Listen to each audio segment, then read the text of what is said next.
Happy Oscar Sunday. This is Dylan Knows with his third annual Oscar show, and I'd like to welcome you to it, and hopefully you'll enjoy yourself. As I said, this is the third year I've done my Oscar show. I tend to usually do it on the Saturday before the Oscars, but this year it's just been kind of a little off. I'll get to that in a second, but last year I had kind of a down year, 15-9, as you can see. Still above 500, way above 500, but still not one of my better years. It was a hard-fought, unpredictable type of season, and guess what? It's going to happen again today. It was really hard picking who was going to be the winners today. So it should be a very interesting Oscars night tonight. At this point, I'm still up in the air if I'm going to actually be watching it tonight because the Walking Dead is getting really good right now, but we'll see. I probably will because it's my usual tradition that I do. Anyway, as I said, this is my third annual one, so I've done this for 3 years now, so I've done pretty good, I think, so far. And usually I try to get someone to help me out and do some stuff, but usually things come up and they don't get to help me. But today I got someone else. I'm going to give a shout out to Scott. Scott, how you doing? Thank you for your list. I've got it right here. Scott will be Scott Troutman will be giving me everything that he made his picks for every single topic, all 24 of them. So I will read them off when I read mine. But if you're watching this right now and you want to make a prediction as well for the Oscars, let me know. You can tweet it to me at Holodill. Or even, I guess, at Dylan Prokosh, my other one. I did send a message to Facebook, but I tend not to really focus on Facebook that much when I'm doing my show. But, I mean, if you're watching via Facebook or whatever, go ahead and you put it there, and I'll see what I can find it. But thank you, Scott. I'll get you all that, too. My usual assistant is Entertainment Weekly. This is the Oscar issue, kind of. Let me explain a little something about what Entertainment Weekly does with their Oscars. About maybe a month to 3 weeks before the actual Oscar events, they do a full full issue of Entertainment Weekly, detailing, all the more in-depth look at the Oscars, all the races and stuff like that. And there is a ballot inside, which I usually write on, make my picks there. And then when I watch the Oscars, I check which ones I get right, or I X which ones I get wrong, and I keep track there. However, this year is the first year. This is the first year that I actually do not subscribe to Entertainment Weekly anymore, just because last year I realized I never read it. I was too busy focused on my social media via Twitter, Facebook. I was getting most of my information from that. And my subscription lapsed, and I just never paid for it again. So it just disappeared. I didn't think much about it because I really don't read all that much. I like it for the summer movie preview and somewhat the fall movie preview. And, of course, the Oscar stuff. Those are really the only times that I really read it in depth, and maybe sometimes the issue. So really only the really big ones. The rest of the time, it's all entertainment news that I've already gotten via Twitter and Facebook and all that. So I get that basically for free for the most part, since granted I am paying for my internet on my phone, but still it's just easier to get it that way and get all my information that way and read it quicker and handheld instead of actually sitting down and reading something. But oh well. But because of that, I totally forgot that today, February 28th, is the Oscar show. And I didn't realize it till, I guess, early last week, I think. I tweeted something out last week that said, oh, man, Oscars are next week or next Sunday.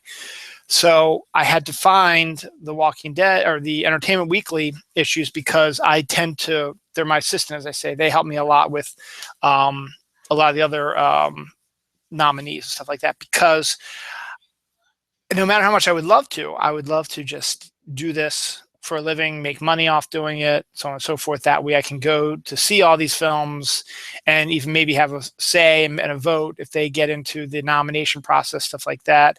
There's a whole bunch of other stuff I like to do for the show, interviewing people and stuff like that. But unfortunately, it's not a full-time career. I do this on my own because I like to do it. 128 episodes in. Been doing it for over 2 years. So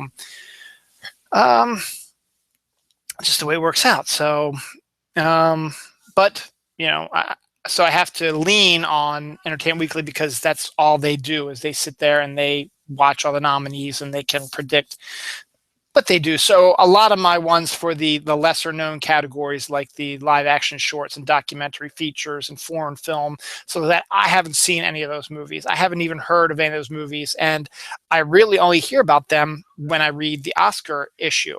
But as I said, I forgot totally about the Oscar entire issue from a few weeks back where they detailed everything in detail and had the ballot in there.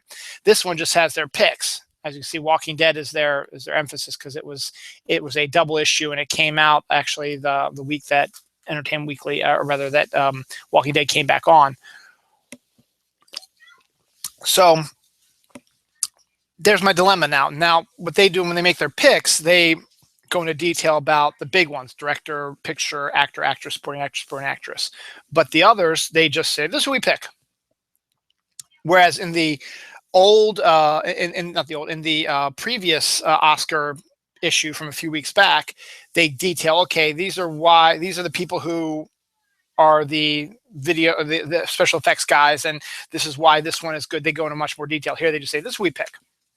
So it didn't help me this year. So I missed out on that because, as I said, I totally forgot the Oscars were coming out, and I haven't been paying attention on picking up Entertainment Weekly. And it's really hard to find. There's not really any newsstands anymore. Yeah, there's Barnes and Noble, but I went there and they were out of the issue. I went to the Giant. We actually have two Giants within the area. One of them didn't have it at all, and I found that another one.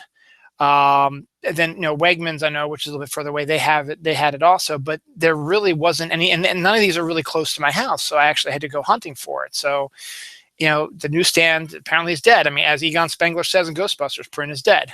And I mentioned that because my daughter saw Ghostbusters for the first time yesterday. She enjoyed it immensely, and I'm very proud, Daddy, that she did that. But that's for another show. This is the Oscar show. I have a few more notes before I get into the picks. First up, this isn't about the Oscars, but tomorrow I want to give a shout out to all the leap year babies. It's your birthday tomorrow, February 29th. First time in 4 years you actually can celebrate your birthday on your actual birthday. And I actually have a connection to a leap year baby. My wife's aunt, Liz, is a leap year baby. She was born February 29th. So interesting things to turn out. I think she celebrates it usually on the 1st of March. I think is her usual time when she celebrates it during the rest of the year. But her actual birthday will be tomorrow. So happy birthday to Aunt Liz and to everybody else who was born on February 29th, including Frederick from the Pirate movie, which is another movie that Noelle and I watched yesterday. It's my wife Dawn's favorite film, and I talked about it a couple weeks ago on Nurture and Support, the Kelly Toole Melissa podcast, which everyone should be listening to, especially my episode. But I talked about the Pirate movie, which is a great movie, and the character of Frederick, his birthday is on February 29th, and that's actually a key point in the movie. So happy birthday to you, Frederick. Happy birthday to my Aunt Liz, my wife's Aunt Liz, I should say, and everybody else born on February 29th. Now, wouldn't it be funny? Amy Figaro, one of my frequent co-hosts, probably wouldn't find this funny, but she's due to have a child any day now. Wouldn't it be funny if her baby was born on February 29th? It's not going to happen, though. We're looking more towards a March 3rd, they're saying March 11th. March 3rd to 11th is their time frame, so we'll see. But it'd be funny. I think it'd be funny. Anyway, and speaking of birthdays, my lovely wife Dawn's birthday is on Thursday, March 3rd. And I think my lovely former co-host Larissa, her birthday is on March 4th. So we've got a lot of birthdays coming up. I think there's a few others in there as well. You have to watch the snooze, which Tony Soul and I did a couple weeks ago to see whose all the birthdays are, because I honestly can't remember them. So happy birthday to everybody who's born tomorrow, February 29th. It is a leap year. It's an extra day of the year, and it happens to be on a Monday. So we have an extra Monday in the year. Fantastic. Anyway, now we'll talk about the controversy in a second. But the interesting thing is, what is the over and under? Do you guys think that Deadpool's going to show up at the Oscars tonight? It would be something that Ryan Reynolds would do. He'd put on the costume that he took from the set. I could see him going out there either giving out an Oscar or appearing in the audience, and he gets noticed or whatever. And that's kind of interesting. What's the over on that? What do you think? So let me know what you guys think. Do you think Deadpool's going to pop up? I think it would actually be hilarious if he did, and it fits exactly perfectly with everything that they've been doing with Deadpool.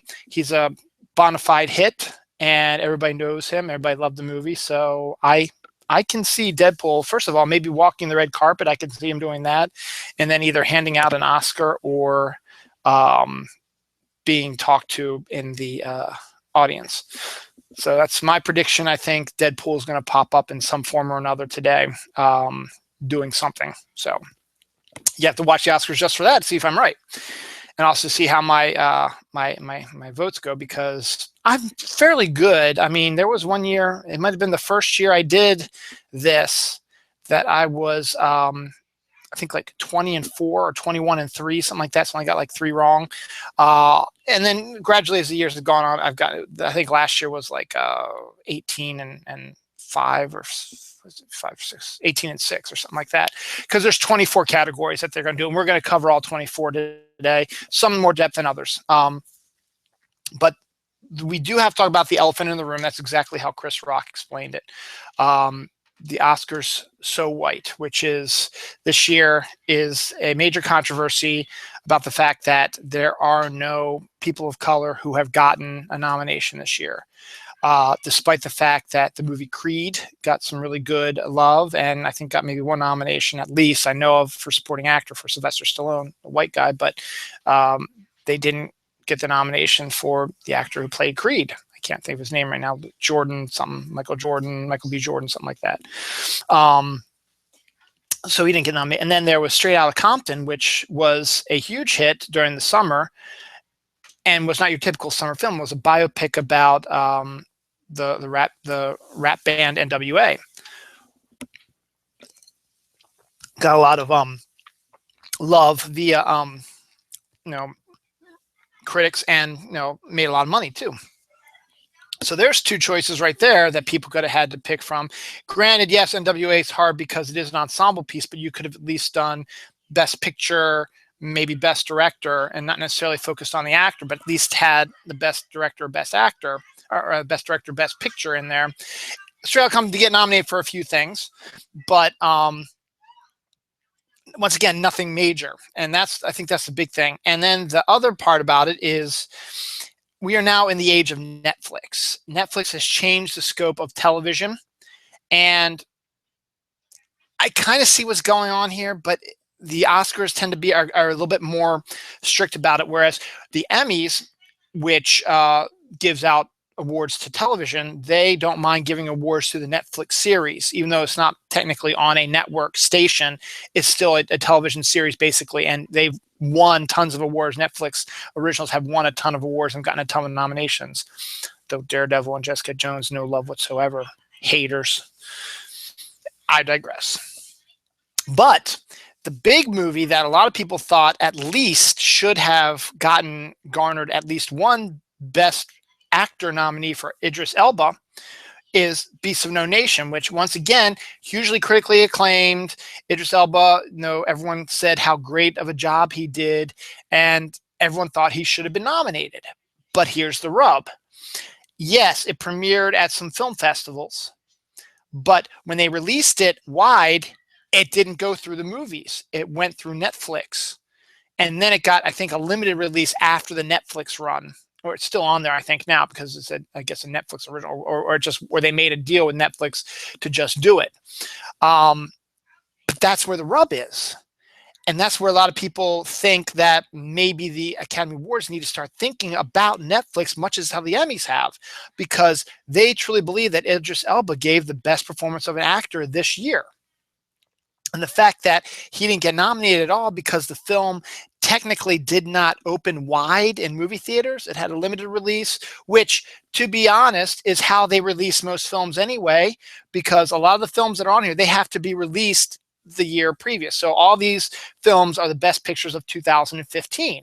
And in order to get nominated, you have to have at least been released at least in New York and LA, by the end of December. So that's why you see a lot of these pictures like The Revenant and Spotlight and stuff like that, which don't open wide until the new year, but they open in New York and Los Angeles to give them Oscar worthy nominees to get to this year's Oscars. That's why you see them open on Christmas Day or December 27th, and it doesn't open near you. It opens in New York or California or Los Angeles or both.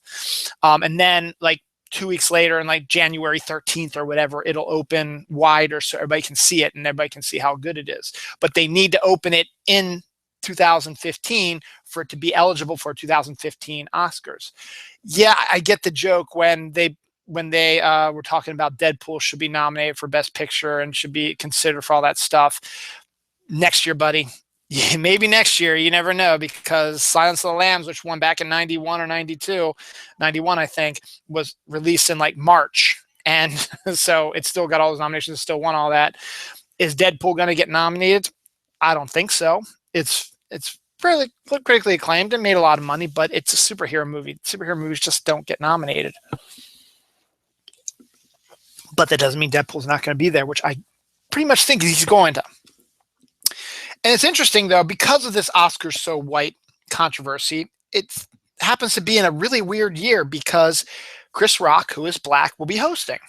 And Reginald Hudlin, who is black also, is producing it along with his partner, a female, I don't remember what her name is, she's black also.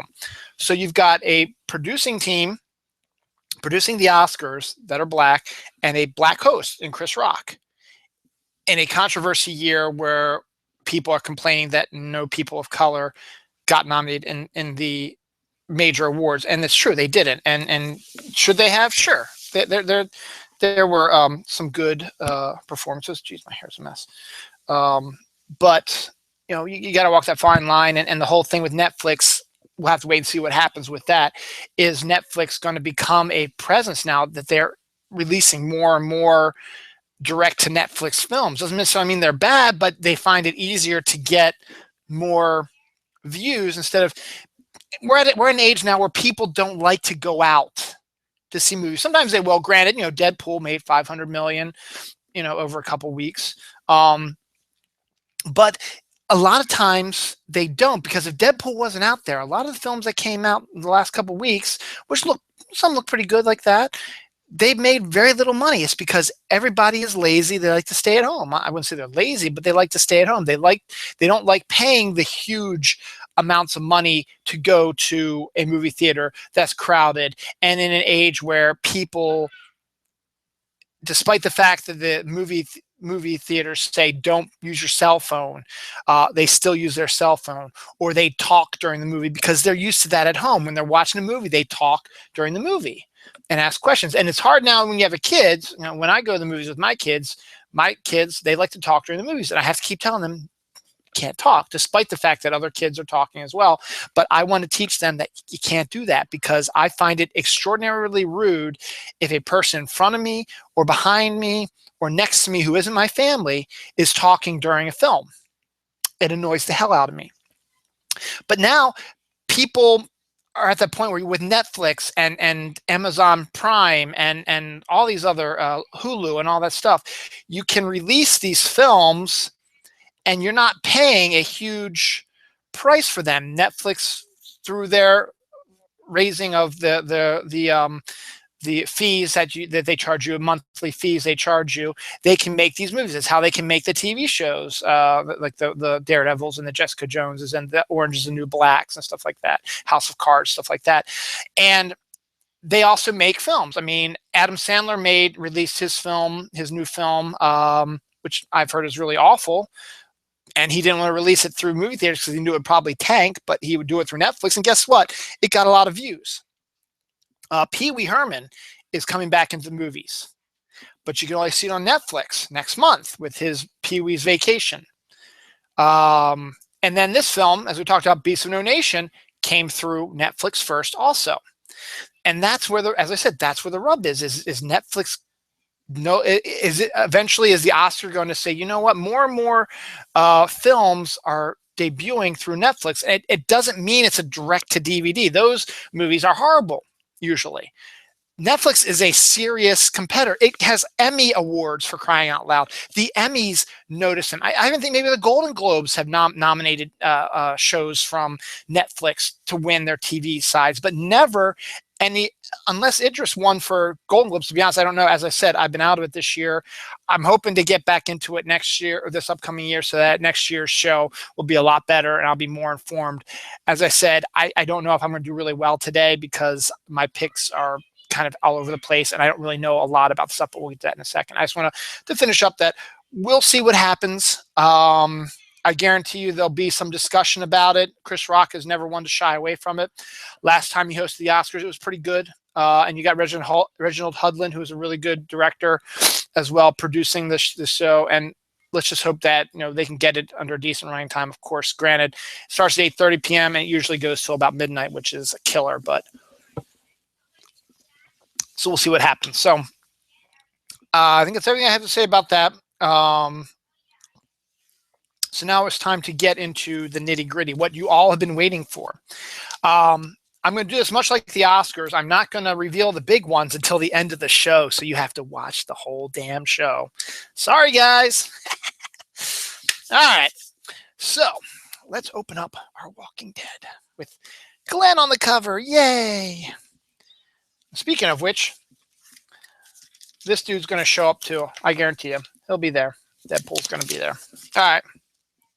So, Entertainment Weekly. Oh, and here's your host. Mr. Chris Rock will be hosting. So, good luck to you, Chris. Hope you have a good show. All right, ladies and gentlemen, let's get to the Oscars.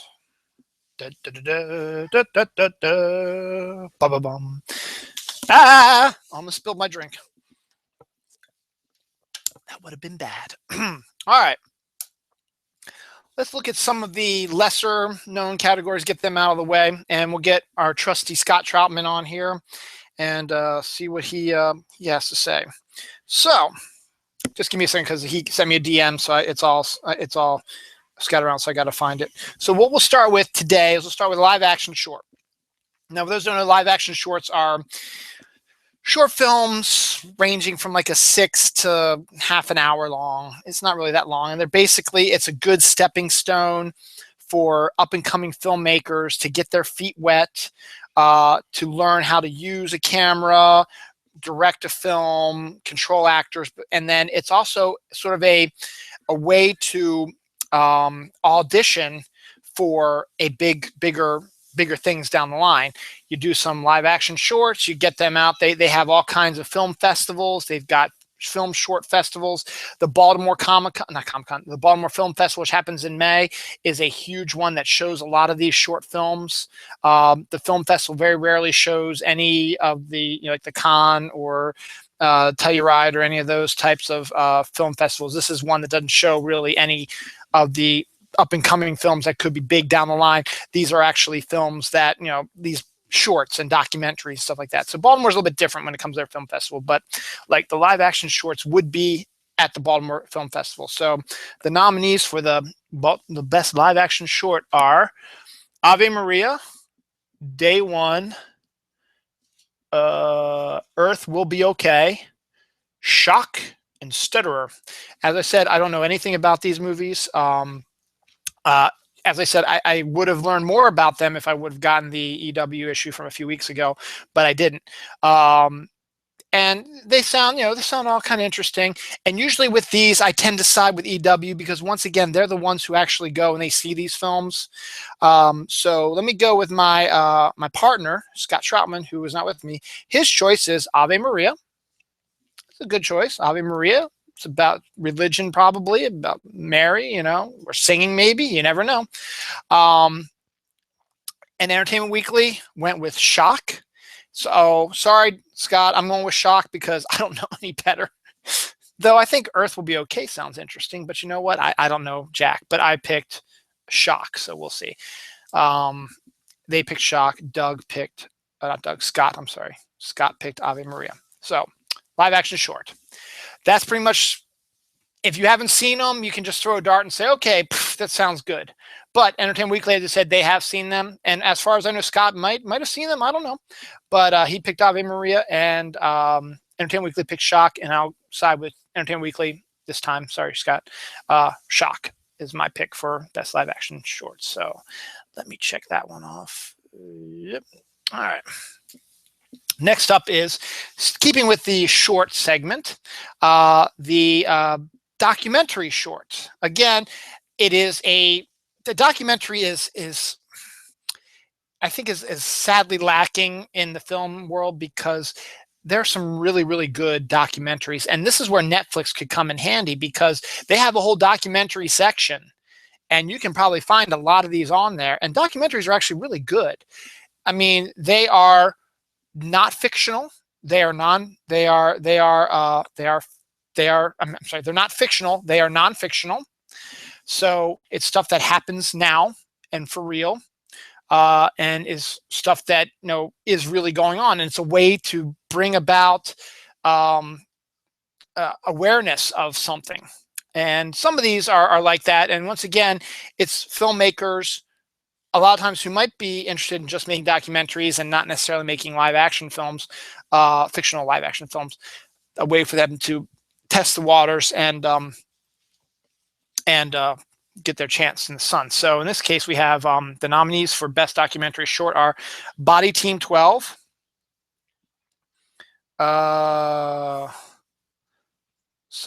Chair Beyond the Lines, Chase Behind the Lines, Beyond the Lines, Chaos Behind the Lines, sorry, Chaos Behind the Lines. My handwriting is awful. Claude Lanzmann's The Spectress of Shoah, A Girl in the River, The Price of Forgiveness, and Last Day of Freedom. That's what it is, Last Day of Freedom. I decided that I was going to go a different way than EW this time, and this might be bad, but I just like the sound of this one. I picked, for my choice for the winner, Claude Lanzmann, The Spectress of Shoah. It sounds like a documentary about a witch doctor or about a religious belief thing that could be really interesting. EW picked A Girl in the River, The Price of Forgiveness, and Scott picked, where's your documentary short, Last Day of Freedom. So we've got three different choices. Scott picked Last Day of Freedom. I picked Claude Lanzmann, The Spectress of Shoah, and EW picked A God in the River, The Price of Forgiveness. So 3 out of 5 ain't bad, but you know what's going to happen now? Body Team 12 is going to win, or Chaos Beyond the Lines, because we didn't pick them. So make your choice however you want to. As I said, EW went with Girl in the River, The Price of Forgiveness. Scott went with Last Day of Freedom, and I went with Claude Lanzmann, The Spectress of Shoah. I'm going to go back to this in a second. I think Scott just sent me something. Scott said, hi, I just made a guess. I couldn't tell you about any of them. That's what I do too, Scott. So we'll see. All right. So I got that one done. Check. Let's do the next short, which is the Best Animated Short. Once again, animated short is a short film, as I said, between 6 minutes to a half an hour, which shows the ability of people trying to break into their cinema world. And sometimes it's the easiest way to do it. If you didn't go to film school, you just get some money together and you do a passion project, because you're in control of it and you can make whatever you want to, and then you send it out to try to get seen at these festivals. And there are festivals that all they show are shorts, and it's a way, and there are people there who will see them and get the news spread around to everybody. So that's how they get seen. And also, I think eventually, once they get nominated, they get sent out to the voters so they can make their choices as well, which would be really cool. If you had a chance to vote on the Oscars, you get the copies of the film sent to you directly. So once again, you don't have to go to the theaters to watch them. You just pop them in your Blu-ray or DVD player, and you can just watch them at home. It must be really nice. Hey, start sending them to me, man. I'll vote in a second. I'd love to. I might have to stop doing the show, because then I'd be telling you everybody I voted for, but this episode anyway, not the show. Best Animated Short. And the nominees are Bear Story, Prologue, Sanjay's Super Team, We Can't Live Without Cosmos, and World of Tomorrow. Now we're going to start with Scott today. Let's see what Scott said. Scott said, I probably should have you on the show, Scott. Animated shorts. Did you not do an animated short? Ooh. Oh, no, you did one. Okay, you picked World of Tomorrow. Guess what, Scott? You might actually beat me because that's what EW picked also. EW picked World of Tomorrow. I didn't. I went with Sanjay's Super Team. I'd heard that's like really the only one I'd heard about, and I've heard some good things about it. So I said, you know what? Let me break away from EW again, because there have been times where they've messed me up good when I've gone with them and they were wrong. Granted, you know, most times they've seen these films, so they usually can pick, but a lot of times it's a crapshoot. But guess what, Scott? You side with EW, and guess what? You're probably going to win because EW knows what I'm talking about. But both EW and Scott went with World of Tomorrow, and I went with Sanjay's Super Team. So once again, your choice. You can choose between those two or any of the other ones. As I said, I haven't seen any of them. Animated shorts are always neat. Sometimes you see some of them. Some of them are the Pixar ones. They sometimes show before Pixar movies. They show the short films and they get nominated. So there's that. So that is all the shorts. Next up is we'll rewind back to I guess I put them the bigger. I guess I put them up here. Yep.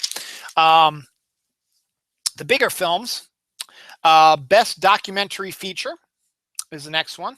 The nominees are Amy, Cartel Land, Look of Silence, What Happened, Miss Simone, Winter on Fire, which sounds awesome. I just don't know what it's about. But in this case, again, I went with what EW said. So EW and myself picked Amy. Again, can't tell you what it's about. It's a documentary. Couldn't tell you what it's about because I didn't read the issue. However, Scotty went with, where are you? I just saw this too. What Happened, Miss Simone? Once again, a very possible one. Now, if I would have only known what it's about, Winter on Fire sounds cool. It sounds like, you know, it's a story about the Northern Lights. If it is, you know, I want to pick that, but I'm not. I'm going to stick with Amy. Maybe I'll look it up after the show and see what it's actually about. We'll see. So, to reiterate, the best documentary feature, both EW and I chose Amy, and Scott chose What Happened, Miss Simone. So, once again, any of those would be good. Also, Winter on Fire might be cool. I don't know what it's about. It's probably about oil fields or something like that. But what if it's about the Aurora Borealis? Wouldn't that be awesome? Yeah, I kind of want to know now. Let's interrupt this show real quick to see if Wikipedia has any idea what it's about. So let's just look this up real quick. I doubt they do. If they don't, we'll keep moving. And if it is about the Aurora Borealis, I have the right. It's not. It's about Ukraine's fight for freedom, which is a very serious story. Documentary, and I just read it on Wikipedia. It was financed, produced in part by Netflix, though I guess it made its way out. So, you know, but not about the Aurora Borealis. Maybe that's what I need to do. Maybe I need to make a documentary feature about the Aurora Borealis. Okay, thanks, Scott. Scott just got the same thing. He let me know also. So yeah, it's Ukraine's fight for peace, which is a good, you know, it's a good story to talk about, but it's not the Aurora Borealis. I should make a movie about the Aurora Borealis and send it in to probably get Oscar nominated. I'll call Winter on Fire also. No, that wouldn't be fair to the Ukraine movie. I'd have to figure something else out. But best documentary feature, EW and Dylan pick Amy. Scott picks What Happened, Miss Simone. So your choice, whatever one you want to go with. All right. Best animated feature, which is a pretty big one when you consider how popular animation has become lately. Just make sure I'm not missing any other minor ones. Nope. And I'm not saying this is a minor one. Actually, best animated feature is very important because it's very rare that they nominate a animated film for best picture, which is a shame because there are some really good animated films that are better than live action films. But for whatever reason, the Oscars, the Academy Award, the Academy, whatever you want to call them, they have this bias about not nominated. Granted, Beauty and the Beast was nominated, but that's really about it. You know, there's some other really good ones out there. Hell, Inside Out, I don't think it got nominated this year. No, it didn't, and that would have been a brilliant one to be voted for Best Picture. But the nominees for Best Animated, and I guess that's one of the reasons why they decided to make this, because this is a fairly new topic, because there used to not be as much animated films. But now with the advent of when DreamWorks came out with their Shrek movies and How to Tame Your Dragons and stuff like that, and other film companies have decided to make their own animated features. They're easy. They make money because kids want to take their parents to go see it, and they make some good money. It has become so much that there are, plenty to nominate and have their own award. Now, I will say this: there are only 3 of the 5 of this. I know about somewhat. The other 2 I have no idea about. The nominees are Anomalisa, Boy in the Well, Inside Out, Shaun the Sheep movie, and When Marnie Was There. I think When Marnie Was There is, now I think about it, actually, I think I might know 4 of the 5. When Marnie Was There, I think, is a Japanese animated film from Hayao Miyazaki's company. I don't think Hayao did it because I think he's retiring, but I think it's his company. I think they have something to do with it. I kind of remember that. Anomalisa was actually from a prominent filmmaker, I think. I can't think of his name right now. He's the one, I think, who did that one film with George Clooney that was about rabbits or something like that, where it was like an animated type of film. I can't remember what his name is.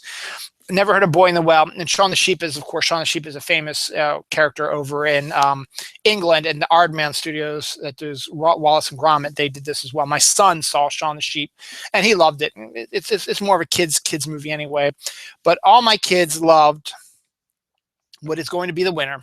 And this is, if I had to make a cert, a guarantee, put all your money in the world on this film winning Best Animated Feature, it would be this one, Inside Out. EW picked it, I picked it, and I believe Mr. Scott picked it also. Let me find out for sure. Yep. So we all agree. Scott, myself, and EW all picked Inside Out to win. And I will tell you right now, if you bet money on things, put all your money on Inside Out winning this. Unfortunately, probably the odds are probably not that good because obviously everybody thinks it's going to win. It was a critically acclaimed film. I think a lot of people thought it should have been nominated for Best Picture, but it wasn't. But it will win this one. And that's my one guarantee, my lock of the day of the Oscar night, whatever. If you want to put all your eggs in one basket, Inside Out is going to be your winner there. Next up is Best Foreign Language Film, which is, a pretty big deal because, foreign films are starting to get, more into the mainstream. There are more cinemas that are showing foreign films, and you got a lot of different countries. They have their own film industries they're trying to get up off the ground, and to have a chance to be nominated gives them a lot of credence and popularity, gives them a chance to look at it. The nominees for Best Foreign Language Film are Embrace of the Serpent from Colombia,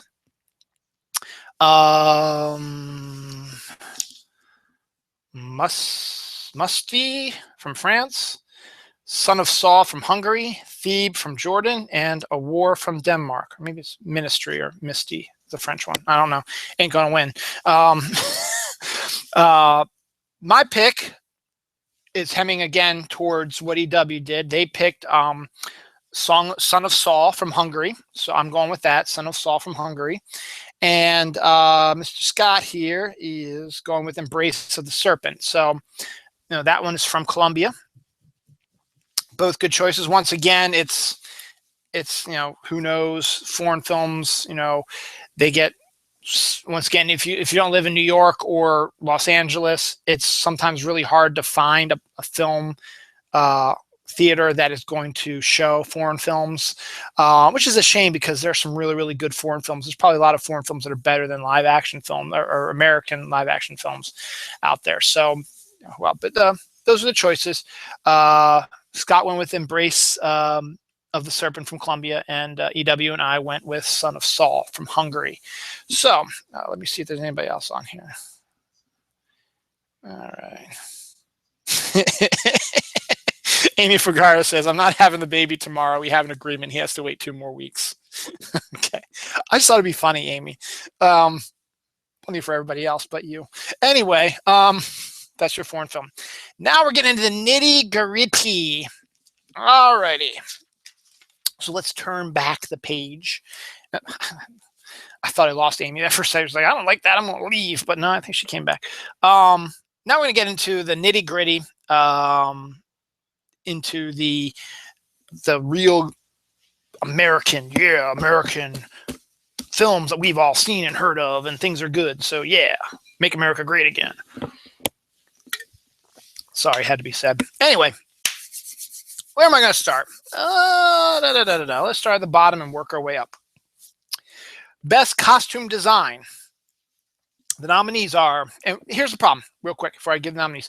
If I would have, once again, if I would have had the ballot from the Entertainment Weekly from a couple weeks ago, I'd be able to tell you who all the costume designers are. I only know 2 because I read something about these 2. I got to tell you this real quick.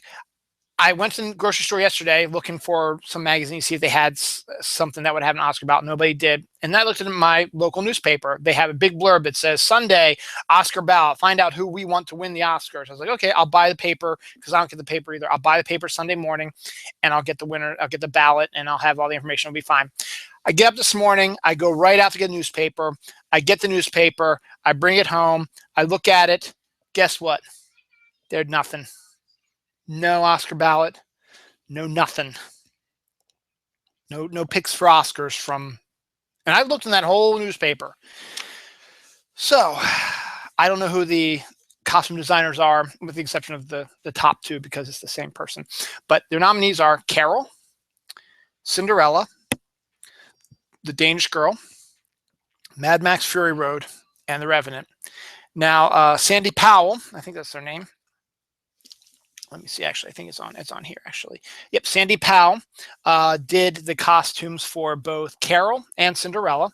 So there's talk that maybe if she's got 2 horses in the race, that they're gonna jump off each other, and then one of these other 3 might win. So this one, I'm a little wary on because I still think that she's going to win one of these. And so does EW. EW is going with costume design. They're going with Carol. And I'm going with Cinderella because when they did the Cinderella reviews, they were talking about how great the costumes were and how amazing the costumes were and how it helped build the film's mythos and stuff like that. So I'm going with Cinderella. But the true winner of this might be Scott, because he's going with Mad Max Fury Road. Now, as I said, there's some talk that Sandy Powell is the costume designer for those Carol and Cinderella, that she might split her votes there and not get a majority on either of those, and Danish Girl, Mad Max, or The Revenant might jump in there. Mad Max is a Hollywood darling, and it's actually a pretty good guess on your part, Scott. So I would say I'm going with Cinderella because I've heard a lot of good things about Cinderella. EW is going with Carol because I think they like Carol, but they haven't really chose Carol for any of the other films it was nominated for. So I think maybe they might have chosen one, but they think that this would be the way that Carol can get an Oscar love somehow. It's through the costume design. But the one thing that stuck out when Cinderella was nominated, I remember the reviews because I was thinking about maybe my daughter would like to go see it. So I read a lot of the reviews about it. And the thing that stuck out the most on all these is costume design was amazing. So I'm going with Cinderella. EW's going with Carol. And in a dark horse, Scott might pull this one out. Mad Max Fury Road, he's his pick. Because as I said, Sandy Powell did both Carol and Cinderella. And she might split her vote there. And one of these other 3 might win. The other one you might keep an eye on is the Danish Girl. So we'll see about that. Okay. Talking Walking Dead on my Twitter feed. All right, so best costume design, check. Next up is, keeping on those type of things, best makeup and hairstyling. And there's only 3 this year. And the funny thing is, one film I never even heard of. And it got nominated. And I'm like, huh? The nominees are Mad Max Fury Road, The 100-Year-Old Man Who Climbed Out a Window and Disappeared, huh? And The Revenant. Makeup and hairstyle, from what I've heard, The Revenant is more of a dark, wintry type of thing. Makeup might show age and cold and stuff like that, but I heard he actually filmed in the cold, so that's not really makeup. I've never heard of The 100-Year-Old Man Who Climbed Out a Window and Disappeared. It's a neat title. Never heard of it, though. And I guess it's because the 100-year-old man is made up as a 100-year-old man. It's not a real 100-year-old man, because that would be bad. So I'm going along with EW, and I'm probably sure Scott's going with it also. Yep, Mad Max. So Mad Max Fury Road is probably another, if we had to say, would probably be a dead cert to win this one also. But, you know, we'll see. But The 100-Year-Old Man Who Climbed Out the Window and Disappeared, never heard of it. And it doesn't even sound like it's going to be a long movie. It sounds like it would be one of their shorts. And it could be a really good movie for all I know. I don't know. So, EW, myself, and Scott all agree Mad Max Fury Road is going to win Best Makeup / Hairstyling. Let's see. What should I do next? I'll do all those together later. I'll move on. The Best Production Design, which is always one of my favorites. Now this one you got to think about also, because the most obvious a lot of the time isn't going to win, and I'm starting to think about it a little bit. I still think it's going to win, because I think, once again, I think we're all in agreement on the winner of this one. Let me just double check to make sure before I tell you what it is. Yeah, we are all in agreement on the winner of this one. So Scott, EW, and myself are all picking the winner of this one. But the nominees for Best Production Design are Bridge of Spies, The Danish Girl, Mad Max Fury Road, The Martian, and The Revenant. And all three of us are going with Mad Max Fury Road. It was, Hollywood loves the film.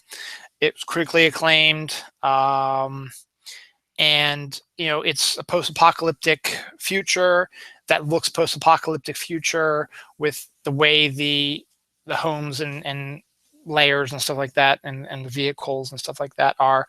So it would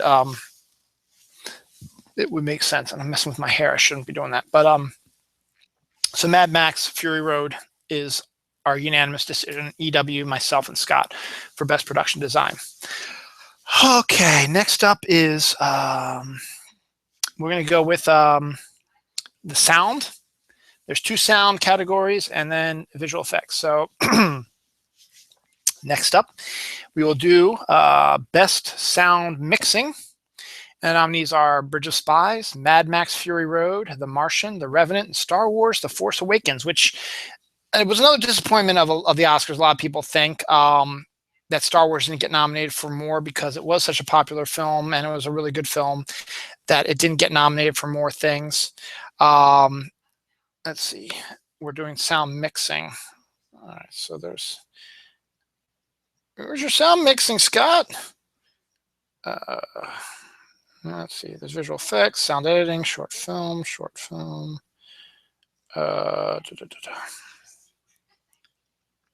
Did you pick sound mixing? There's film editing. Sorry, man. Let me just look through this. I got to see if I can find it. Sound mixing. Does it have a different name? Oh, there's sound editing, as I said, but I don't see sound mixing. Visual effects. You might have missed that one, son. So I don't know. At this point, I don't know which one you picked there, Scotty, but I'll give you the nominations again. Bridge of Spies, Mad Max Fury Road, The Martian, The Revenant, and Star Wars: The Force Awakens. I would assume you'd probably agree with both me and EW and go with Mad Max Fury Road. Thanks, Amy. My hair looks fine. Thank you. It's just the pieces hanging low. So I would assume, and Scott, you can tell me if I'm wrong or not, you're going to go with Mad Max Fury Road. I would assume that's what it is because of your next one there, Scott. Let's see if you responded to it. Oh, sound mixing with Star Wars for you. Okay. I missed that. I saw sound editing, but I didn't see sound mixing. Okay. Regardless, Scott's going with Star Wars. EW and I are going with Mad Max Fury Road. So Again, any one of those is probably going to be a good one. So thank you, Scott. I just see sound editing for you. Sorry, man. And I just revealed who your sound editing is, but let's do that one real quick. Best sound editing: Mad Max Fury Road, The Martian, The Revenant, Sicario, and Star Wars: The Force Awakens. Scott went Star Wars: Force Awakens with sound editing. EW and I both went with Fury Road because I think Fury Road, because Star Wars didn't get as much love, I think Hollywood is more in love with Fury Road than they are with Star Wars at this point when it comes to the voting. So that's why I'm going with that. But Scott's going with Star Wars. And you know what? You never know. Star Wars is always, it made a lot of money. It's very popular also. It was a great film. So we shall see. But so to reiterate again, sound editing and sound mixing. EW and I both went with Mad Max Fury Road. Scott went with Star Wars: The Force Awakens for both those. They sort of go hand in hand because the guys who come out, the guys and gals who come out and do the winner is the presenters. They do them together, so they'll do those two together. So do that. Best visual effects. The nominees are Ex Machina, Mad Max Fury Road, The Martian, The Revenant, and Star Wars: The Force Awakens. We'll go with Scott's again first. His visual effects are Star Wars. He picked Star Wars: The Force Awakens, which is a good choice, as always. I went with something completely different, aside from what EW went with, and I'll tell you what EW went with. EW went with, of course, Mad Max Fury Road because they were in love with the film. But here's the thing, and I'll tell you about why I didn't go with that in a second. And I went with Ex Machina. Ex Machina, for those who don't know, is about a robotic woman, and it's done. The effects are done so perfectly that it freaked out a lot of people that thought that it was an actual robotic woman type of thing was on the thing. So I'm going with that. Star Wars has the bigger effects, but my thing about that's a good guess as well. But my thing about Mad Max Fury Road is I thought I read somewhere that the effects were more what's the word? Done by the filmmakers on hand. They didn't use as much visual effects. They used more film tricks and I can't think of the phrase, a specific phrase I can't think of, practical effects. They use more practical effects. I guess you could consider that visual effects, but to me, visual effects just seems more like computer generated effects. And Star Wars is a good guess on your part, Scott. I think that's a good one. It might give them a chance to maybe vote Star Wars at least one Oscar at least, and that might be the best one for that. I went with Ex Machina because that was also a really well-loved movie, and granted, the effects aren't as outlandish as Star Wars are, but it seems to be a bit more visceral. I don't know if that's the proper word or not. So that's my pick. So my pick is Ex Machina. EW's pick is Mad Max Fury Road, and Scott's is Star Wars: The Force Awakens. So we shall see what wins that one. To be honest, I think Scott might actually get the leg up on this one. I think Star Wars might actually win this one. Because didn't the prequels, no matter how much we hated them, didn't they win most of these Academy Awards, from what I recall? I don't know. Maybe not, because they were around the same time as the Lord of the Rings trilogy, and that might have beaten them. Anywho, keeping it the editing aspect of it, best film editing, the nominees are The Big Short, or is it The Big Shot? I think it's The Big Short, isn't it? Yes, The Big Short. The Big Short, Mad Max Fury Road, The Revenant, Spotlight, and Star Wars: The Force Awakens.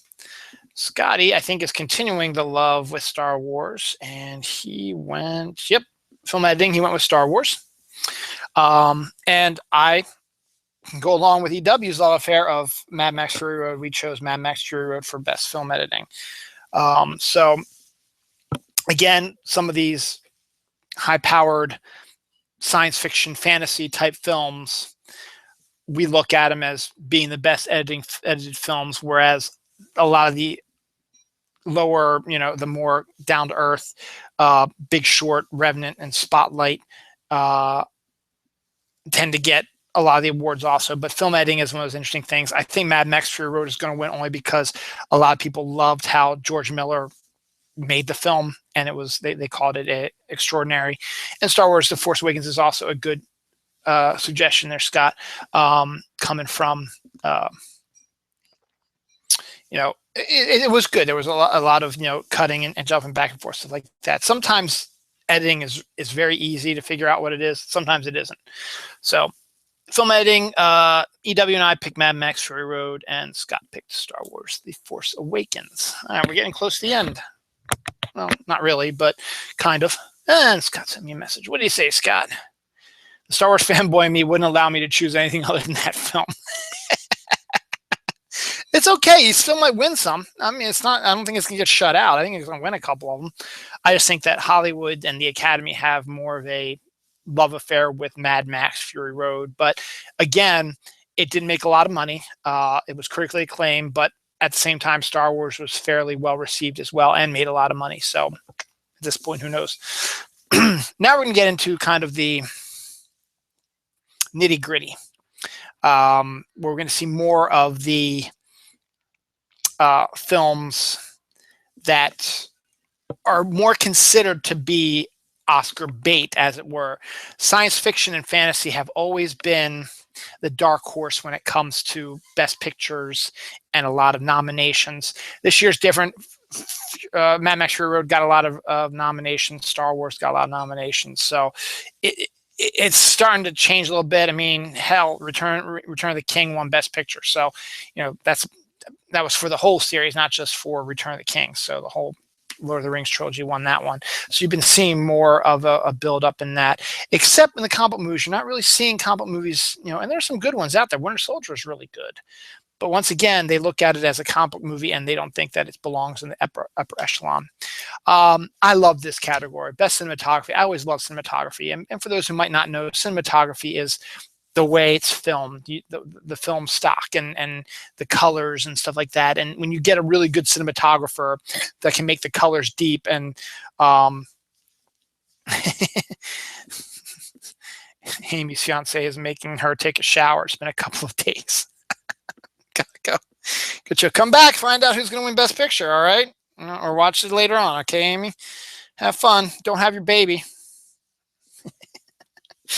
Best cinematography. Nominees are Carol, The Hateful Eight, Mad Max Fury Road, The Revenant, Sicario.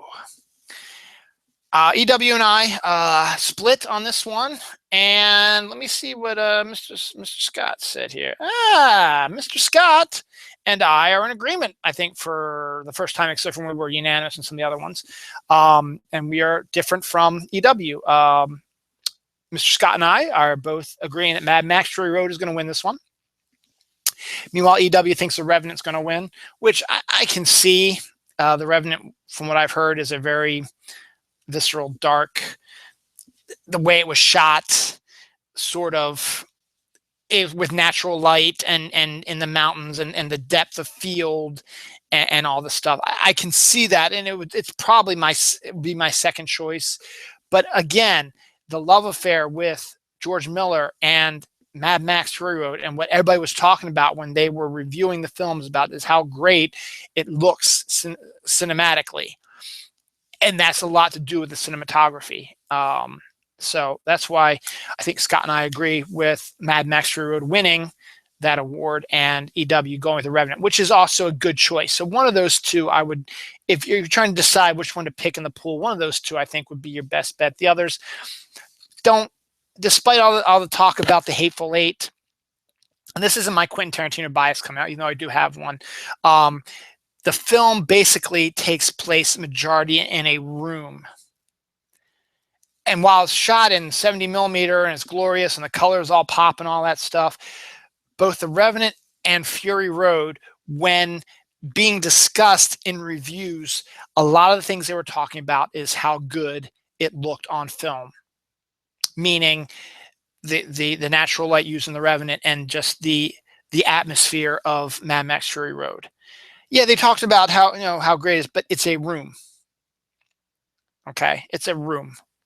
Some earlier parts out in the winter and stuff like that, that's different. But there's a small portion of it. The Revenant takes place almost entirely outside. So does Mad Max Fury Road, for that matter.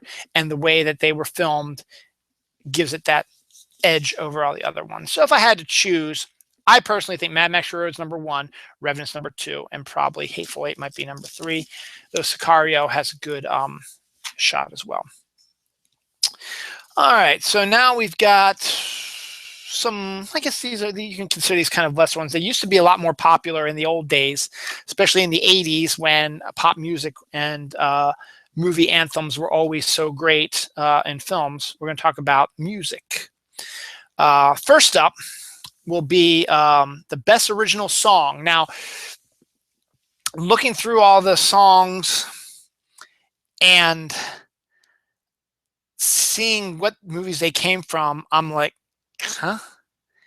I've only heard of 2, maybe 3. I think I might have heard of Youth before, but not too much. Only really of 2 of the 5 movies. The others, I'm like, huh? But in this case, this is another pretty much dead cert, and I think all 3 of us are in agreement on this one. Let's see. From what I recall, when I was checking this out earlier, I think he agrees with it too. Scott does.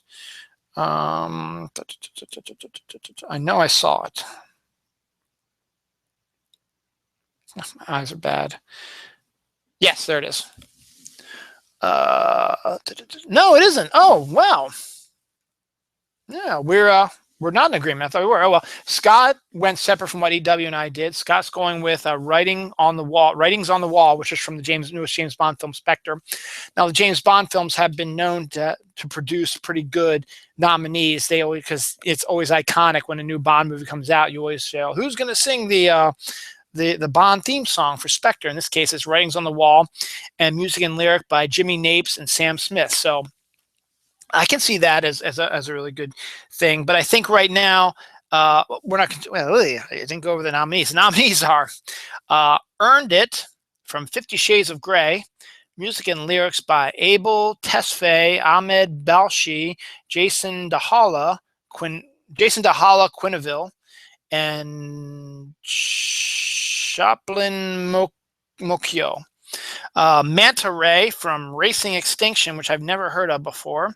Music by Jay Ralph and lyric by Anthony Hegunti. Sample song number 3 from the movie Youth, music and lyric by Don Long. Till It Happens to You from the movie The Hunting Ground, never heard of it. Music and lyrics by Diane Warren and Lady Gaga. And Writings on the Wall, Spectre, music and lyrics by Jimmy Napes and Sam Smith. As I said, Scott went with Writings on the Wall from Spectre, music and lyrics by Jimmy Napes and Sam Smith. EW and I went with Till It Happens to You from The Hunting Ground, music and lyrics by Diane Warren and Lady Gaga. Not only because of Lady Gaga, because Diane Warren has been nominated 8 times for her songs, and she hasn't won one yet. And she,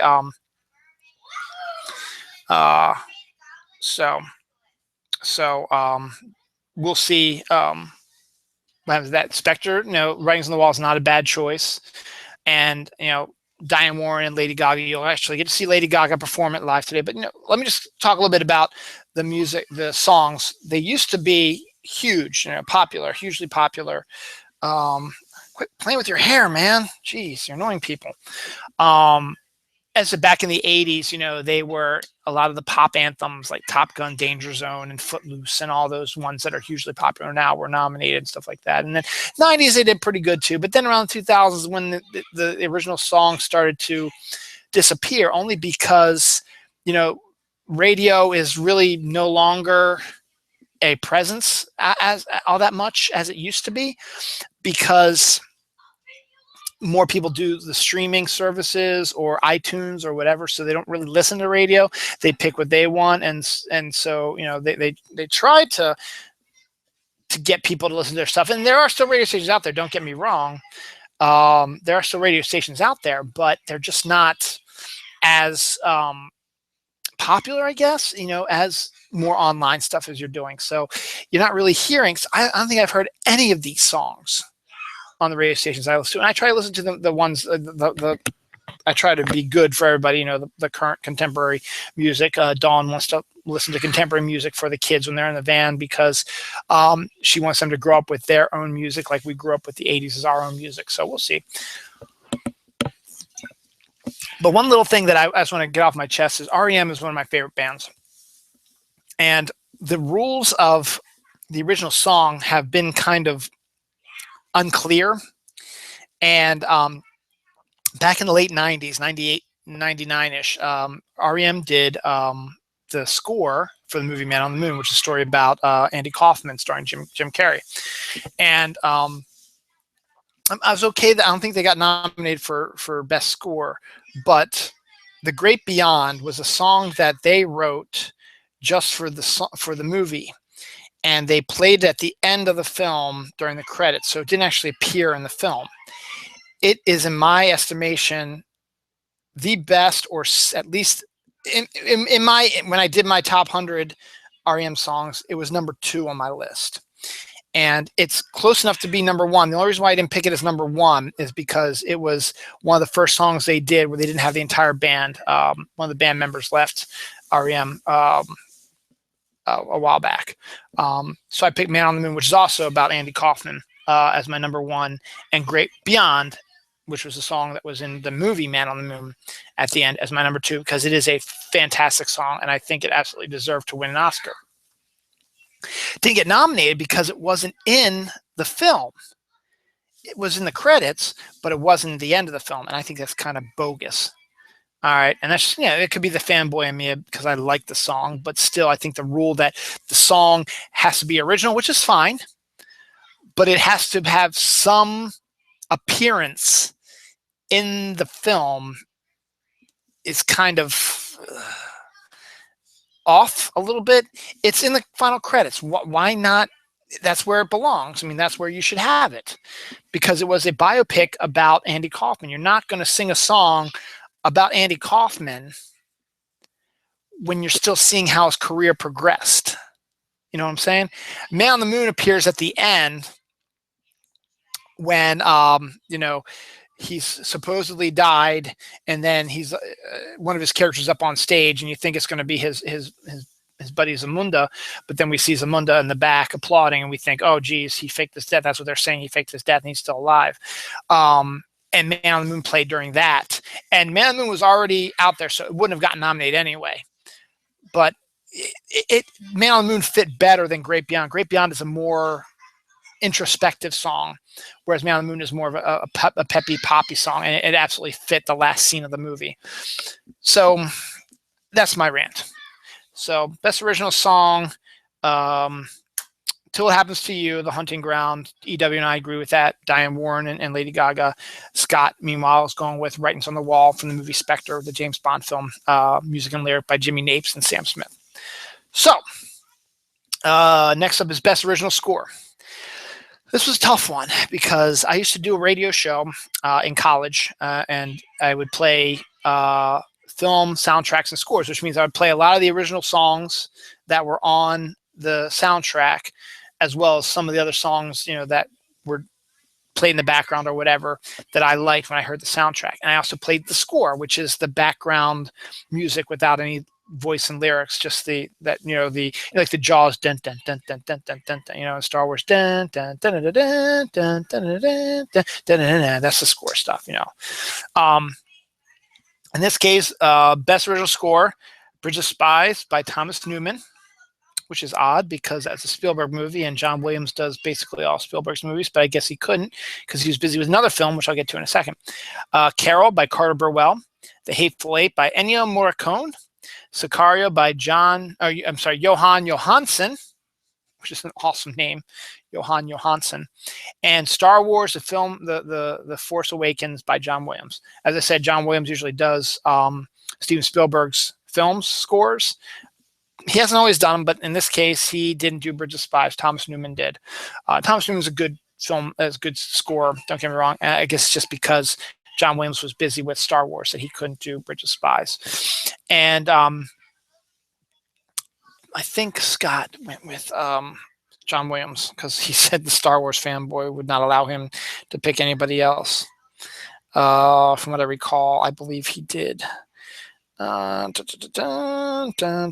Star Wars. So Scott went with Star Wars, which is fine because John Williams is a god. He is the greatest film scorer of all time. I'm sorry, he is. He's done more iconic scores and themes than anybody in history, including Ennio Morricone, who I and EW picked for The Hateful Eight.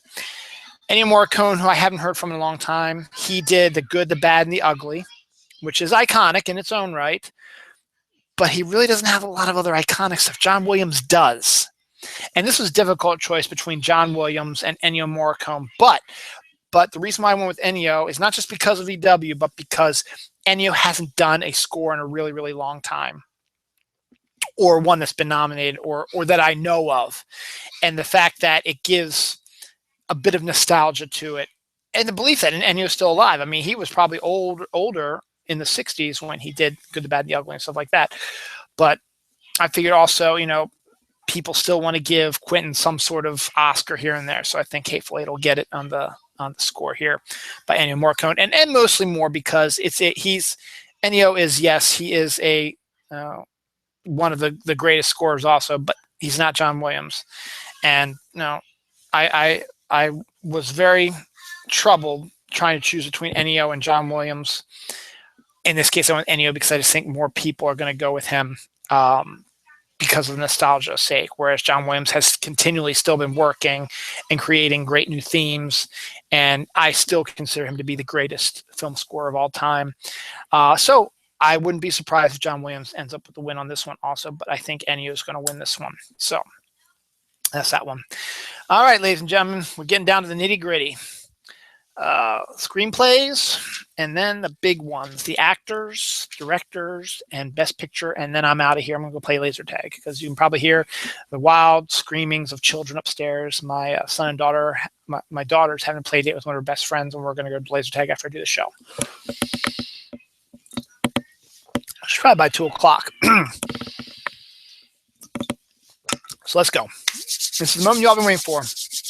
And Scott, you're the one watching right now. So let's see this. Yep. All right. So here we go. We're starting with best original screenplay. The difference between original and adapted is really easy. Best adapted screenplay is a screenplay based off of previous work, a book, a different movie, a cartoon, whatever. Mostly books. Original screenplay is original. It's one that has never been done before on any other platform ever, and it's straight from the writer's mouth. And I guess you could say it's a more prestigious one but it's not the easiest one, because adapted screenplay, you're using someone else's words, and you've got to put them in your own words and fit it into a film running time, which is one pet peeve a lot of people have with the Harry Potter movies, is that the guy who adapted the Harry Potter movies took so much out of the books that it upset a lot of people. Yeah, I was one of those too, but you got to realize that if you kept everything that was in the Harry Potter books in the movies, they'd be long. They'd all have to be 2 parts, basically, except for maybe the early 3. And to be fair, the first and second one, Sorcerer's Stone and Chamber of Secrets, were fairly faithful to the book. They made some slight changes here and there. But then 3 is when they all went off the rails, which I still am angry about, because there was no reason to it, because 3 was fairly self-explanatory. You could have kept a lot of stuff that's going on there. A lot of stuff wasn't answered that was answered in the book. So if you never read the books, you'd be like, huh, what? But I digress. But that's the hard part between adaptation and original. But in this case, best original screenplay came directly from the writer's mind. They didn't use any other sources. They might have taken an idea or news story they heard about and done it, but a lot of it is just directly out of their mind, as you'll find out. I'll explain to you in a second. So nominees for best original screenplay are Bridge of Spies, written by Matt Charman and Ethan and Joel Coen. Yes, that Ethan and Joel Coen, the Coen brothers. Ex Machina, Alex Garland. Inside Out. This is long. Bear with me. Pete Docter, Meg Lefevre, I'm sorry. Josh Cooley, an original story by Pete Docter and Ronald Kamen. I can't read my writing close enough. Spotlight, Josh Singer and Tom McCarthy. Straight Outta Compton, Jonathan Herman and Archie Burloff, story by S. Lee Sandvidge, Alan Jenkins, and Andre Burloff. something along those lines. Let me see what Scotty picked here for best original. Whoops, best original best original screenplay. Scott picked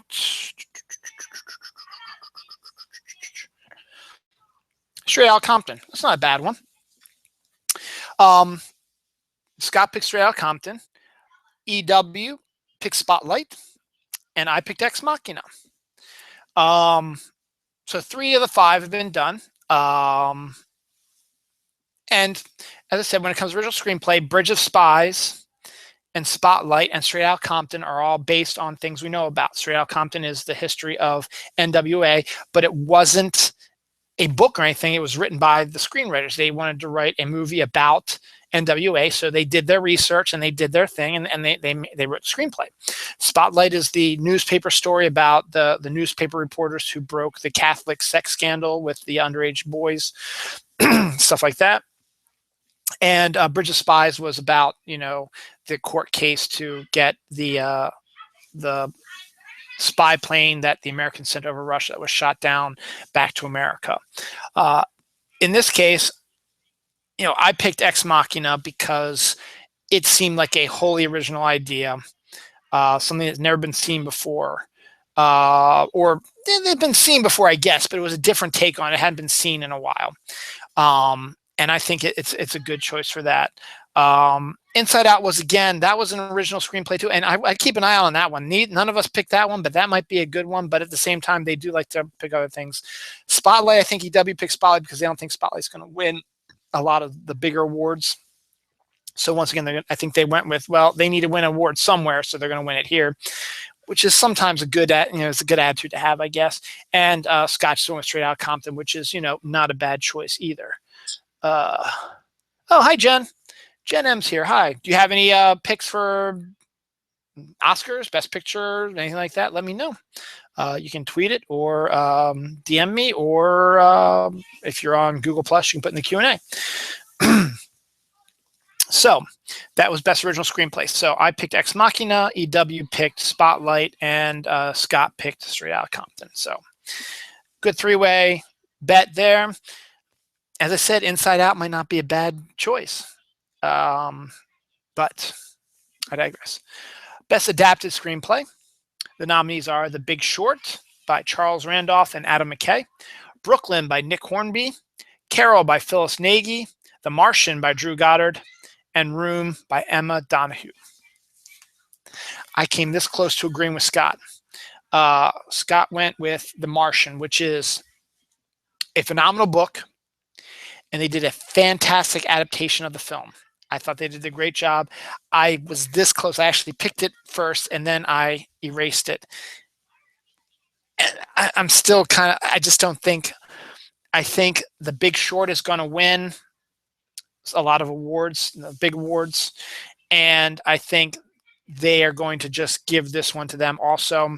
So I agree with EW. We both agreed The Big Short, because that also is a film that, granted, it's based on a book, but it's the way that they wrote it was done in their own unique style. Brooklyn, I've been hearing a lot of good things about. A lot of people love Brooklyn. It's not getting any love from the Academy. I mean, it got nominated for a bunch of stuff, a lot of the big ones, but it just didn't get the love. So, and Nick Hornby is a pretty good writer when it comes to stuff like that. Carol, once again, I've heard a lot of good things also, but again, nothing really major about that. The Martian, of course, that's one Scott picked. I think that's a good choice. And Room is another good choice also. But Scott picked The Martian. EW and I picked The Big Short. So we'll see. But, you've got some good choices on there, and it's hard to tell. It's why, picking the Oscars is not easy. All right, so that's it for all my notes. So now we're going to go directly to EW, because now we're in the big ones. So I probably should have done these first, because to get people enticed to stay on board and watch the show. But and this is what they do at the Oscars. But Best Supporting Actor and Best Supporting Actress. We'll start with Best Supporting Actress, because women should go first. I'm a gentleman. Best Supporting Actress. The nominees are Alicia Vikander for The Danish Girl, Kate Winslet for Steve Jobs, Rooney Mara for Carol, Jennifer Jason Leigh for The Hateful Eight, Rachel McAdams for Spotlight. Scotty went with Kate Winslet. I recall from when I was looking through stuff. Good choice. Kate Winslet is a fantastic actress. Love her. And she's done a really good job acting-wise. But I had to go with EW on this. Alicia Vikander. The Screen Actors Guild awarded Vikander's performance, so that's usually a pretty good sign when you have other award shows picking you over pretty much the same nominees to win an award. So I'm going with Alicia Vikander. Plus, once again, I don't think The Danish Girl is going to win a lot of stuff. It's highly regarded, but looks like this is one of they're saying we're going to give this one to you. So there you go. Kate Winslet by Scott is not a bad choice. Rooney Mara, yeah, she's okay. Jennifer Jason Leigh got a lot of press for her return to filmmaking, and Quentin's always good at writing characters, but I just don't see her winning any. And Rachel McAdams, she's a good actress, but once again was part of an ensemble in Spotlight, and I guess when you're part of an ensemble, it's kind of hard to be outstanding in that. So that's Best Supporting Actress by me. So EW and I picked Alicia Vikander for The Danish Girl. Scott picked Kate Winslet, who has won an award. She won the Golden Globe, I think. And Alicia Vikander won the Screen Actors Guild Award and the Critics' Choice Award. So she's got 2 over 1. So Kate Winslet's not a bad choice, Scott. So she could surprise. Best Supporting Actor. The nominees are, actually, it's not really in alphabetical order, but let's just go with them. Sylvester Stallone for Creed, Mark Rylance for Bridge of Spies, Mark Ruffalo for Spotlight, Tom Hardy for The Revenant, and Christian Bale for The Big Short. This one is pretty much a no-brainer.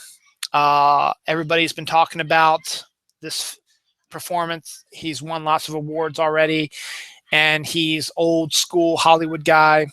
Sylvester Stallone's going to win for Creed. And again, maybe this is their way of saying, yeah, we kind of screwed up with the whole Creed, not getting voted for Best Picture or Best Actor. But we're going to go with Sylvester Stallone, whose Rocky is now down and out and beat up, and brings a lot of heart to Rocky and showing why you fell in love with the character in the first place. So I think Sylvester Stallone's going to win this. Once again, he won the SAG Award, which is, again, a good choice for that. But, Mark Rylance for Bridge of Spies got an award also. But as again, Mark Ruffalo, part of the ensemble. Tom Hardy was barely in The Revenant. He had a better shot at being in Mad Max, and Christian Bale is once again part of an ensemble also. So in the end, I think Stallone, this is probably a dead cert also if you want to pick that as well. So it's my Best Supporting Actor. All right. Best Actress. The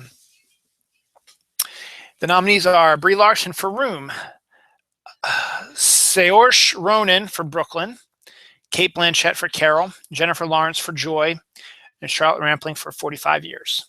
Again, this one's pretty much a slam dunk. Brie Larson has won pretty much every major award.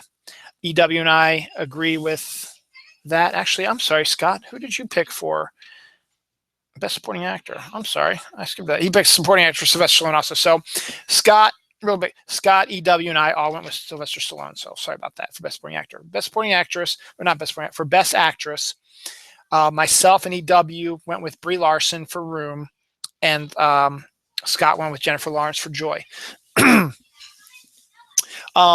Brie Larson, ever since I heard about the movie Room coming out and the reviews have all talked about how great she was, I had always said in the back of my mind that she should be nominated. She was going to win if she got nominated. So I think she's going to win. But again, I listened to other critics and they say Saoirse Ronan for Brooklyn was fantastic also, and she should win.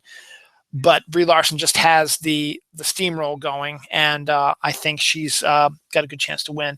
Jennifer Lawrence is always a great actress, and she's going to become the Meryl Streep of her generation because I think she's been nominated every year the last 4 or 5 years, and she's won a couple, I think. So, maybe at least one. I know she's won at least one. So she is the contemporary Meryl Streep, which is funny because Meryl wasn't nominated at all this year, which is odd. Maybe Jennifer Lawrence has finally overtaken her. So Jennifer Lawrence, again, is not a bad play, but again, it's going to be one of those things that you're going to see her probably every year now, much like Meryl usually do. So we'll see. So Scott goes with Jennifer Lawrence, EW, and I go with Brie Larson for Room. Though, check out the dark horse and Saoirse Ronan, who's been getting a lot of buzz as well. But I think Brie Larson's got this in the bag, just my opinion.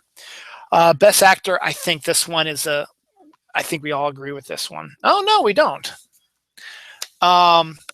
Best Actors, the nominees are Leonardo DiCaprio for The Revenant, Michael Fassbender for Steve Jobs, Matt Damon for The Martian, Eddie Redmayne for The Danish Girl, and Bryan Cranston for Trumbo. Scott went with Matt Damon for The Martian, which is not a bad, he won the Golden Globe, I think, is not a bad play because, but see, the problem, not the problem, but the difference between the Golden Globes and the Academy Awards, the Golden Globes has a comedy and a drama section, so they can have more people win awards. But something in Matt Damon's favor is the fact that, much like with Tom Hanks in Castaway, he's the only actor basically in the whole movie that has to keep your attention because he's by himself.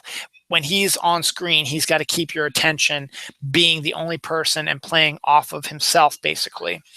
Later on in the film, maybe he starts playing off other people, but for the majority of the film, he's playing off by himself, and you got to be a special kind of actor to do that. And The Martian, I said, is a great film. So Scott, that's a good choice, but I just tend to think that Leonardo, this is his year. He should have won a whole bunch of times by now, but he's always been locked out for whatever reason. This is his year. He's won all the other awards. I think finally Hollywood's going to say, you know what, we got to give him something because he is one of our better actors. And he's also up there with Meryl Streep and Jennifer Lawrence. He gets nominated almost every year. He's in something as well. So he's, a good time. He's going to finally win one, I think, this year. And so Leonardo is the winner for, in my opinion, NEW's opinion, is going to win the Oscar this year for Best Actor for The Revenant. Eddie Redmayne is starting to be a little upstart. He won a year. I mean, he's been nominated a lot too, so keep an eye on him as well. So Leonardo DiCaprio, EW, and my choices for Best Actor. Best Director. The nominees are Alejandro G. Inarritu, George Miller for The Revenant, George Miller for Mad Max Fury Road, Adam McKay for The Big Short, Tom McCarthy for Spotlight, Lenny Abramson for Room. Scotty, who's he got for Best Director? Give me Best Picture.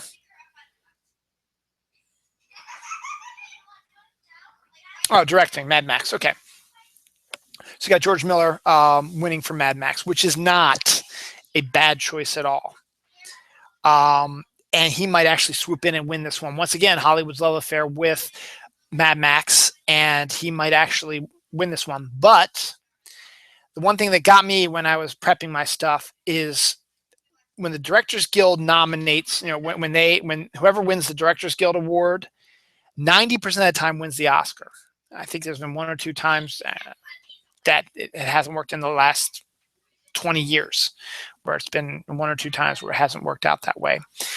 And the only thing against this guy who I picked is because he won last year.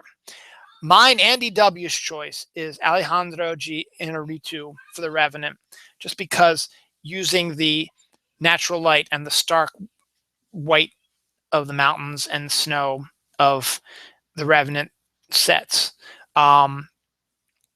is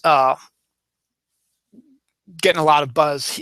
The main thing about me is the Directors Guild, they always seem to win the Oscar. If they win the Directors Guild, it's pretty much a slam dunk. They're going to win the Academy Award. So I'm okay with that. But George Miller is a really good second choice, and I almost went with him also. But it's going to be between those two. But I think Alejandro is going to win. Though, as I said, there is something against him. He won last year, so they tend not to.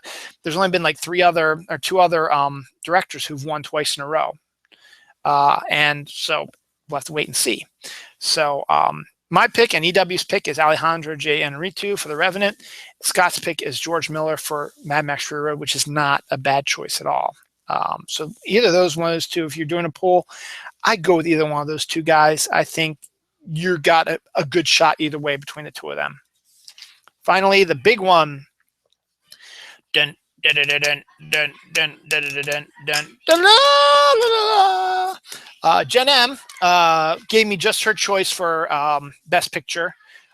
She doesn't really watch movies, but I'll give her pick. I will give Scott's pick and EW's pick and my pick. The nominees for Best Picture are The Big Short, Spotlight, Mad Max Fury Road, The Revenant, The Martian, Room, Bridge of Spies, and Brooklyn. Jen M's choice is The Revenant. Not a bad choice. Scotty's choice is The Martian. Again, not a bad choice. Won the Golden Globe for Best Comedy Film. My choice, not yet. EW's choice is The Big Short. And my choice is The Big Short. It's getting a lot more buzz now. The Spotlight has more awards. But something just, the idea of The Big Short, a film about the decline of the housing market in the last couple of years, should not have worked. But the way Adam McKay, who is mostly a comedy writer, Anchorman and all that stuff, was able to juggle both comedy and drama and history, is a good choice. It won the Producers Guild, and whoever won the Producers Guild in the last 10 years, 8 of those 10 years, the winner was of the Oscars. So again, looking at other awards, played a lot into it. Spotlight has been getting a lot of awards, but it's starting to slowly die a little bit, I guess. Mad Max, I said, Fury Road is always a good choice. The Revenant's always a good choice. The Martian's always a good choice. And Brooklyn, though, hasn't really gotten a lot of love. I've heard a lot of good things about that as well. Bridge of Spies and Room, all good nominees. I just think that The Big Short is going to win this one. As I said, though, this is a really hard year to pick stuff. There is no slam dunk. I mean, just looking at the best pictures, they're all worthy, basically. And sometimes you can X out a bunch easy. You know, I guess we could X out one to probably be The Bridge of Spies because they didn't win nothing this year of all the nominees. It got shut out, and it was a good film, I guess, but you know, it just didn't get the love it needed to. So The Big Short, EW and I's choice for Best Picture. Scott's choice for Best Picture is The Martian, and Jen M's choice for the Best Picture is The Revenant. So we will find out at 8:30 p.m. Eastern Standard Time tonight when the Oscars begin, and probably won't end until tomorrow after midnight. At this point, I don't know if I will be watching it in its entirety because I kind of want to see what's going on The Walking Dead. But it is my traditional thing that I do, and I like to see how well I do with my choices. There's all my choices, all 24. I want to thank Scott Troutman for his list of all 24. I thank Jen M for her choice for Best Picture. And I want to thank all you guys out there who are watching. Amy, who left the show to take a shower, and we'll have her baby tomorrow on Leap Day. Just kidding. I know you're not going to, Amy. It's a weird Oscars, and I'll see. It's just this year, I'm not feeling it this year. I don't know why, but we'll see. I think because I'm all off. I didn't read the Oscar magazine of Entertainment Weekly, and I really haven't seen a lot of the films. I usually don't anyway, but I would love to see all these films and make a better choice than what EW tells me or my gut. I'd like to have something to back it up a little bit, but I think my choices are good. I've done pretty good. 15-9 has been my worst year in the last 5 or 6 years. So I still if I can still get underneath double-digit losses, I'm fairly happy. So if I get 15-9 again, I'll be happy. I would love to get 19-5 again. So on that note, I got a bunch of rambunctious kids upstairs. They're waiting for me to get off of here so we can take them to go see laser tag. Not go see, to play laser tag. And my wife's going to do her taxes. So hooray, it's a fun Sunday here. So tomorrow, enjoy Leap Day, February 29th. Only comes around once every 4 years. And we'll be back here again next weekend, probably next Sunday. MJ Khan will probably rejoin me. He was just on last week, but he'll probably rejoin me this next week for our comic show, because that's when we usually do our comic shows, beginning of the month. So we're going to try to get back on track. And I'm also going to try to get my Harry Potter show back on track. And my co-host Karen's got a lot going on in her life right now. I want to get her back on too. So we will try to get together with that as we can talk Harry Potter and Order of the Phoenix. So look out for that in the next couple days. The new episode of the Snooze will come out March, I think we said about the 10th. March 10th is our next episode of the Snooze, so keep an eye out for that. And that's all I got. So enjoy the Oscars. Hopefully my picks will help you out. Hopefully Scott's might help you out. Hopefully you'll win some money if you're in a pool. I really need to get in a pool one year because I kick ass at this. Thanks to EW, I guess. On that note, enjoy your rest of your Sunday. I'm going to go shoot some lasers at some young children.